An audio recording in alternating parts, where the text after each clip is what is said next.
आज मार्केटमध्ये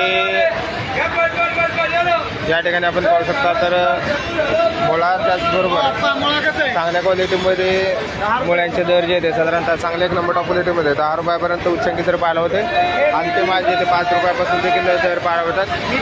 कांदापाची क्वालिटीनुसार चांगल्या एक नंबर टॉप क्वालिटीमध्ये कांदापाच्या दरामध्ये देखील आज 7 रुपयापर्यंत उच्चांकी दर पाहायला होते। हलके माल जे ते 4 रुपयापासून देखील आपल्याला दर पाहायला होतात। आवक या ठिकाणी आपण पाहू शकता आज खरेदीसाठी वर्दळ देखील वाढलेली पाहायला होते। आवक या ठिकाणी आपण पाहू शकता चांगल्या क्वालिटीमध्ये पालकसाठी 10 रुपयापर्यंत उच्चांकी दर पाहायला होते। हलके माल जे ते 6 ते 7 रुपयापासून देखील पालकसाठी दर पाहायला होते। मार्केटमध्ये कोथिंबीरीसाठी साधारणतः दर जे आहे ते गावरान कोथिंबीरीला 10 रुपये उच्चांकी दर पाहायला होते तर विलायती कोथिंबीरीसाठी 5 ते 6 रुपयापासून देखील दर पाहायला होतात। तर मेथीची क्वालिटीनुसार चांगल्या एक नंबर टॉप क्वालिटीमध्ये मेथीसाठी 15 रुपयापर्यंत तर हलके मालासाठी 8 रुपयापर्यंत दर पाहायला मिळतात। आवक मार्केटमध्ये पाहू शकता कोथिंबीरची आवक मार्केटमध्ये मोठ्या प्रमाणावरती पाहायला मिळते।